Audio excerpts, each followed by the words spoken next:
Allegation था वो निराधार पाया गया और कंप्लेंट बंद कर दी गई है। That's number one. Number two, जिस पे सोशल मीडिया पे बहुत वायरल हुआ है, तो वो है जिस प्रकार की वर्डिंग उस एक्सप्लेनेशन में थी। वो एक्सप्लेनेशन हमारे डीडीएम लोकल के ऑफिस से इशू हुई थी। डेफिनेटली अगर आप मेरी निजी राय लें, हम हमारा पूरा प्रबंधन मानता है उसकी वर्डिंग बेटर हो सकती थी। इस तरह की कोई ज़रूरत नहीं थी उन्हें कि वो इस तरह का एक स्पष्टीकरण मांगते। सिंपल सी बात थी, एक कंप्लेंट आई थी, उसके बारे में हेड ऑफिस ने उनसे सिर्फ कमेंट्स मांगे थे। और ऐसे क्योंकि किसी भी कंप्लेंट को क्लोज करने से पहले ये करना पड़ता है, तो हमारी तरफ से हम बस ये कहना चाहते थे कि कंप्लेंट इज़ फाउंड बेसलेस, में कोई दम नहीं है। और जब कोई परंतु हमें हर कंप्लेंट पे कुछ ना कुछ फैक्ट फाइंडिंग करनी पड़ती है किसी भी को कंप्लेंट को फॉर्मली क्लोज करने से पहले। और दूसरी बात, क्या उस नोटिस में उस जो नोटिस की जो काफ़ी जो वायरल हुआ है, डेफिनेटली उसकी वर्डिंग बेटर हो सकती है। हमारी तरफ से बस हम ये बताना चाहते थे। वर्डिंग को लेकर संबंधित अधिकारी को आपने रिटर्न में मांगा है? नहीं, एक्चुअली हमने ये बहुत विस्तृत तरीके से हमने संबंधित अधिकारी को समझाया है कि वो इस तरह से कैजुअली काम नहीं कर सकते। आप पब्लिक फेसिंग रोल में हैं, आप इतना कैजुअली, आपको अटेंशन टू डिटेल पे करना पड़ेगा। आप, क्योंकि हर वर्ड जो आप लिख रहे हैं उसका बहुत बड़ा इम्पैक्ट होता है, जैसे आपने देखा है। हमने डेफिनेटली उनको कन्वे कर दिया है, अभी तो सिर्फ मौखिक रूप में किया है। हमारा ये इंटेंशन, हम ये नहीं बोलते कि कोई आदमी अपने काम में परफेक्ट हो सकता है, परंतु हम ये ज़रूर चाहेंगे कि हमारे सारे कर्मचारीगण, हमारे सारे अधिकारीगण, चाहे मैं पर्सनली, अपने कार्य प्रणाली में हमेशा सुधार की ज़रूरत, सुधार हमेशा हो सकता है, कोई परफेक्ट नहीं होता। उनसे डेफिनेटली मैं मानता हूँ, और वो उन्होंने खुद स्वीकार किया कि गलती हो गई है उनकी वर्डिंग में। तो हम उनको डेफिनेटली इम्प्रूव कराने के लिए हमने बोला है। हम रिटर्न में भी उनको एडवाइजरी इशू करेंगे, क्योंकि हर आदमी को ये अपने आप में सुधार लाना एक निरंतर प्रक्रिया है। हमारी बस ये सारे प्रेस के बंधुओं से ये निवेदन है कि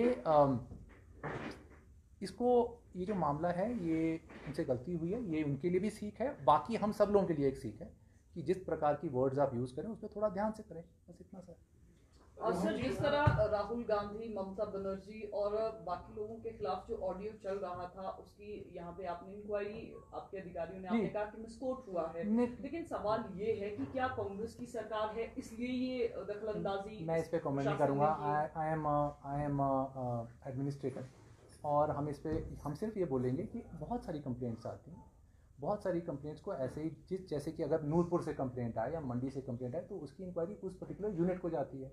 ये लोकल यूनिट से संबंधित थी, ये वहाँ गई, उस पर उन्होंने एक नोटिस इशू किया। मैं मानता हूँ उसकी वर्डिंग बेटर हो सकती थी, हम सब मानते हैं, और उसको जल्दी से जल्दी क्लोज कर दिया गया। रोहन जी, नोटिस की आपने जिक्र किया, सबसे बड़ी सवाल ये है, जब समोसा प्रकरण भी चला था, वहाँ बात समोसे की नहीं थी, बात थी विभाग की कोई शीट है वो बाहर आ रही है। अगर भी आपके विभाग ने भी कोई कार्रवाई करनी थी, क्या आपने ये भी पता किया कि वो डॉक्यूमेंट लीक कहाँ से हुआ? क्योंकि पब्लिक डोमेन में जो डॉक्यूमेंट भी चल रहा है ना, ये तो आपके विभाग की गोपनीयता भी हजारों बैठकें होती है, सारी बाहर आती है। नहीं, बट इसमें एक चीज़ है ना, आपका पॉइंट ठीक है कि ऐसा आइडियली नहीं होना चाहिए, परंतु आपको ये भी समझना चाहिए कि आजकल सोशल मीडिया का ज़माना है, सबके पास स्मार्टफोन है, उसको रोकना बहुत मुश्किल है। हमें उसको ब्लेम करने को छोड़ के अपने अंदर सुधार करना चाहिए।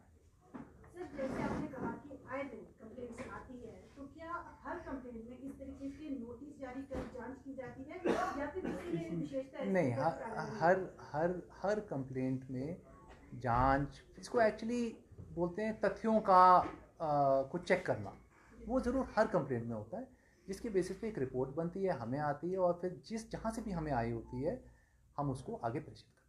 ये एक नॉर्मल प्रशासनिक, पूरे जहाँ पर भी, पूरे हर जगह ऐसे ही वर्किंग है, इसमें कोई खास बात नहीं। आपको लगता है कि जो शब्द इसमें लिखे गए हैं उसके पीछे की मंशा कुछ और थी कि ताकि खबर बने?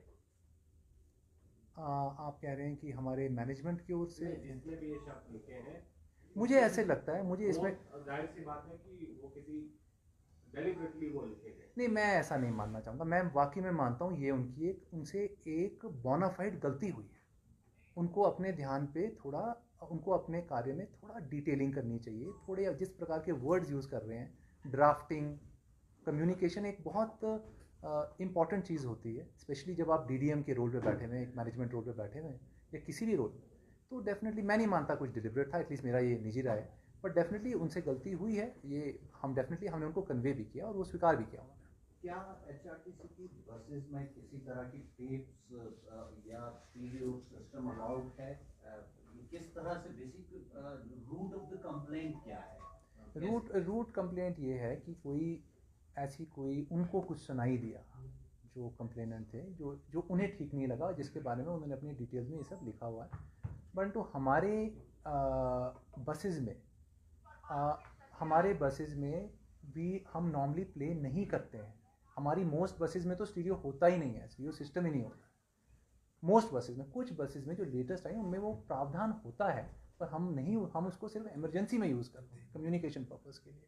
तो मैं सिर्फ ये कहना चाहता, परंतु हम किसी को रोक नहीं सकते। अगर कोई हमारी बस में 52 लोग हैं, सब लोग अपने फ़ोन पे देखते रहते हैं, कई लोग ईयर प्लग्स नहीं यूज़ करते, ऐसे ही सुनते रहते हैं, ये प्रॉब्लम है। तो उस तरह का भी कई बार समस्या पड़ती है।